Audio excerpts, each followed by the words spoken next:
네, 매주 월요일 이 시간 주간 전략을 잡아보는 코너입니다. 멘토 컨설팅 되어 있고요. 벅셔리치의 강동진 대표 자리하셨습니다. 안녕하십니까? 안녕하십니까? 자, 이 미국의 추수감사절 휴일 때문에 괜시리 우리도 휴일 같은 그런 느낌을 좀 많이 주고 있는데 사실 우리는 휴장은 아니었고요. 자, 글로벌 주요 증시 주말을 경유하면서 또 어떤 모습을 보였는지 좀 짚어주시겠습니까? 예. 원래 전통적으로 이맘때쯤에요. 증권시장이 좋은 시기가 더 많았습니다. 통계에 의하면은 약 80% 정도 오르는 확률이 많다. 그런 보도를 보게 되는데요. 세계 증시 동향을 보더라 그래도 지금 연말 랠리, 산타 랠리가 시작이 되었다. 그렇게 먼저 말씀을 드리고요. 현황표를 한번 살펴보도록 하겠습니다. 바깥쪽에 그 테두리 색깔이 파란색에서 지금 골드색으로 변한 것을 여러분 보고 계시리라 생각하고요. 가운데 그 신호 동향을 보면은 대부분이 빨간색입니다. 파란색이 일부 있기는 합니다만은 이들 나라는 조금 특징적인 나라요. 예를 들어서 인도네시아, 러시아, 그다음에 태국, 브라질 이런 나라들은 파란색이기는 합니다만은 다른 나라 일본, 독일, 중국, 미국 등의 시장은 대단히 그 좋은 움직임을 보여주고 있습니다. 전체적인 움직임을 보더라 그래도 윗부분은 G7 국가요. 주로 금융이 강한 나라들이 포진을 하고 있고 아랫부분은 금융이 약한 나라들이 포진하고 있는 것이 눈길을 끌고 있고 차별화가 심하다 하는 것을 느낄 수 있을 것 같고요. 우리나라의 위치가 제일 아랫부분이었는데 중간 쪽으로 조금씩 올라가고 있는 것이 조금은 다행스럽다. 그렇게 정리를 해드리겠습니다. 그다음 중국 시장을 제가 자주 좀 언급해드리는 편인데요. 중국 시장이 이번 사이클에 지난 11월 달에 3.7% 오르면서 좋은 모습을 보여주고 있는데요. 관련 내용을 조금 더 살펴봐 드리도록 하겠습니다. 중국 상하이 지수 동향입니다. 거의 4년 정도 추세 하락을 보였었습니다. 올해도 마찬가지로 부진한 편이었는데요. 그런데 여러분 오른편에 보시면은 저점 라인이 2,000포인트 정도 되는 거고요. 오른편으로 삼각 쉐기형의 모습을 보였었는데 위에 역시 골드색으로 노랗게 되어 있는 부분요. 이쪽 부분에 신호가 뚫고 올라가는 그런 모습을 보여주고 있습니다. 중국 상하이 지수가 좋아지고 있다. 이것을 여러분 머릿속에 일단 기억을 해 두시는 게 좋을 것 같습니다. 네. 자, 이 상해 주가 지수가 좋아진다는 것은 그만큼 또 그것을 표현하는 위안화의 가치가 올라갈 것 같다. 이런 그렇죠. 상식적으로 보이는데 예. 오늘 또 유동성 지표의 이 환율 이야기를 집중적으로 또 다뤄주실 거라고요. 환율 예. 얘기 한번 들어볼까요? 예, 환율은 여러분들 보면은 달러화의 동향이 최근에는 거의 소강 상태다 하는 것을 알 수 있을 것 같고요. 좌측 상단에 이 모습이 달러화의 동향입니다. 채널형으로 하락을 하고 있는 그런 상태고요. 중간중간에 오르기도 합니다만은 그것은 변동성의 그 과정이다. 그렇게 보시면 되겠습니다. 달러 인덱스라는 거의 기준. 예, 좌측에 달러 인덱스가 되겠죠. 그 다음에 오른편에 일본 엔화는 최근에 조금씩 더 내리고 있는 것을 여러분 알고 계시리라 생각하고요. 이것이 기조적입니다. 그런데 이 두 개의 굵직한 통화가 내리는데 어디가 오르겠는지 여러분 궁금하시죠? 유로존이 조금은 나은 편이고 그 다음에 영국의 파운드화가 최근에 아주 좋습니다. 그 다음에 굵직한 통화 하나, 그게 바로 위안화거든요. 위안화 동향 여러분 한번 보시겠습니까? 기조적으로 노란색으로 되어 있는 부분에 저항이 있기는 합니다만은 아주 그 추세적으로 우상향형의 모습을 보여주고 있습니다. 중국의 위안화가 왜 이렇게 좋은지, 중국의 경제 펀더멘털이 좋은 것인지 등등 여러 가지 생각을 하게 되는데요. 큰 그림으로는 그레이트 로테이션이라는 얘기 여러분 많이 들으셨죠. 미국의 채권 수익률이 오르는 방향이다. 그것도 1년에 걸쳐서 끝나는 게 아니라 2, 3년 정도 앞으로도 더 오르는 방향이다. 그 다음에 미국의 달러화는 내부에서 기동을 하기도 합니다만은 밖으로 행선지를 찾아가는 그런 흐름이다. 그 행선지 중에 작은 나라도 있겠습니다만은 그 많은 유동성을 흡수해 줄 나라는 역시 중국과 같은 큰 경제이거든요. 그래서 위안화가 그런 부분도 있고, 그 다음에 중국의 성장률이 조금 논란이 있었습니다만은 지금은 7.5% GDP 기준으로요. 그 근방에서 안정을 찾고 조금 좋아지는 흐름이니까 위안화가 오를 수밖에 없는 과정이다. 그래서 중국 시장도 우호적이다. 그렇게 생각하면 될 것 같습니다. 네. 자, 이 상식적으로 봤을 때는 주가와 통화 가치는 동행을 할 수밖에 없는데 네. 미국하고 일본은 예외적으로 좀 다르죠. 그렇죠. 네, 미국의 달러 가치는 미국 뉴욕 증시를 반응을 잘 안 하고 일본의 엔화는 오히려 반대 현상이 나타나고 하지만 유럽이나 중국, 우리나라 같은 경우는 통화 가치하고 주가가 동행하는 성질이 있는데 네. 네, 중국의 위안화 가치가 올라가고 상해 주가 지수가 주목받는다. 이렇게 또 얘기를 해 주셨습니다. 자, 근데 뭐 중심을 미국에서 또 제외할 수는 없는데 미국의 여러 가지 지표들 이번 주에는 또 11월 고용 동향 그다음에 또 GDP 잠정치가 3분기께 나오는데요. 네. 12월 FOMC가 17일과 18일 양일간 또 펼치지 않습니까? 네. 자, 이걸 바라봤을 때 또 테이퍼링 이슈를 또다시 다룰 것인지 미국 뉴욕 증시 진단은 어떻게 하십니까?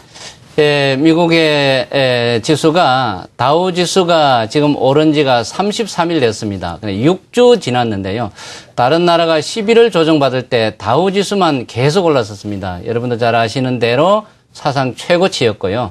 그 다음에 이 다우지수의 오름폭이 그렇게 크지는 않았는데 조금씩 그렇게 꾸준하게 오르는 것이 특징이고요. 순환매가 또 특징이다. 그렇게 말씀드릴 수 있겠습니다.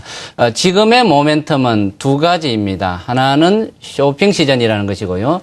두 번째로는 이번 주부터 다음 주까지 경제 지표가 집중적으로 몰려 있습니다. 그 경제 지표 내용을 안에 들여다보니까 그렇게 뭐 썩 좋은 것도 아니고 썩 나쁜 것도 아니고 좀 미지근한 상태인데 전체적으로는 GDP 기준으로는요.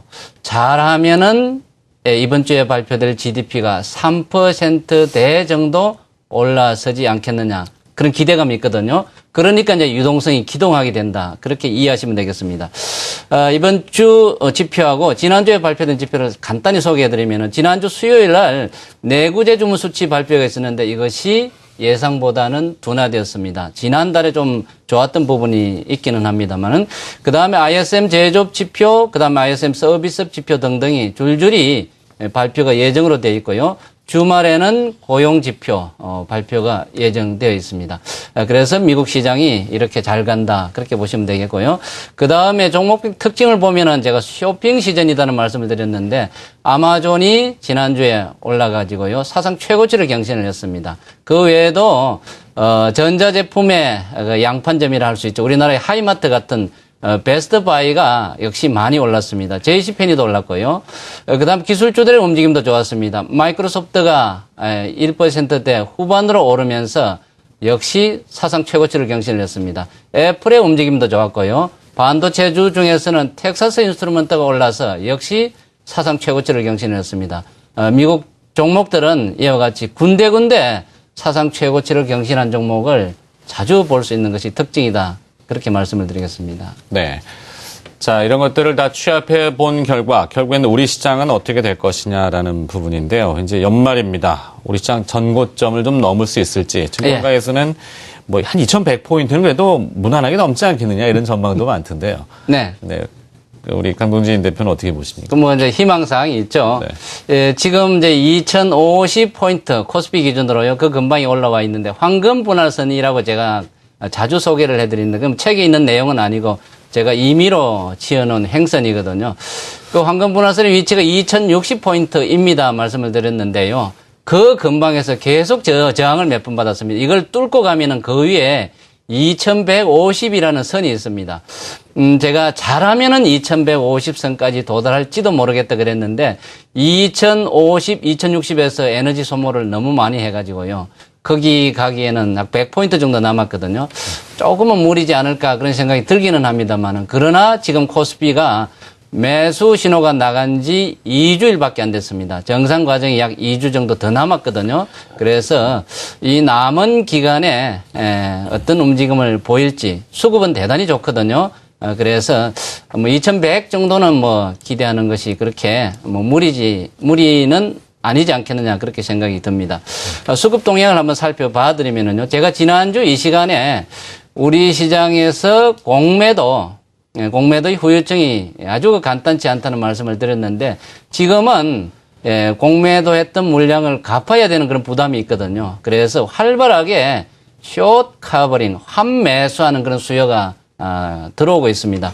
그것을 감안해가 전체적으로는 개인이 팔고 투신이 판다. 이것은 펀드 환매 물량입니다. 그 다음에 외국인이 꾸준하게 사고 있고요. 그 다음에 연기금이 계속 사고 있습니다. 이것은 길게 가져가는 그런 물량이다. 우리 시장을 좋게 보고 특히 내년도 우리 시장을 좋게 보는 순종 투자자들의 매수세가 계속되고 있고요. 그 다음에 금융투자 부분이 노란데 이 금융투자 부분은 증권사의 창구에 집계되는 프로그램 매수 물량입니다.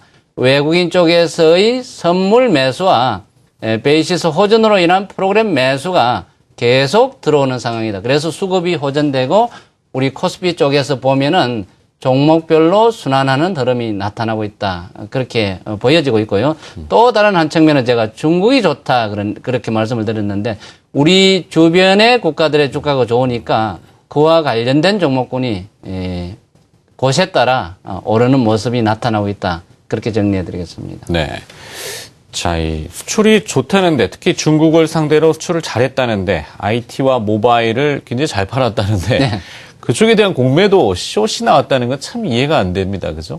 예, 제가 이제 개미허리라는 얘기를 많이 해드리고 있는데요. 허리가 좀 튼튼해야 되지 않습니까? 우리나라 이 정시 수요 기반이 대단히 취약한 상태거든요. 특히 정권업계가 최근에 어렵다 보니까, 그 다음에 개인 투자자들이 어렵다 보니까 수요 기반이 약하니까요. 이 숏 매도 세력들요. 풋 세력들이 공격하기가 너무 좋은 시장이 우리나라 시장이 그동안에는 지난 11월까지는 이 공매도의 부작용이 대단히 컸었는데 12월에는 공매도 치기가 어려운 시기거든요. 그래서 12월 장이 조금은 기대된다. 그렇게 정리해 드리겠습니다. 네. 결론적으로는 시장이 이제 정상으로 좀 회귀할 수 있는 그런 시장이 12월 시장이 아닌가 이렇게 보여집니다. 자, 주간 전략 및 시장 중심을 잡는 전략을 들어봤습니다. 멘토 컨설팅이었고요. 벅시리치의 강동진 대표와 함께했습니다. 고맙습니다. 네.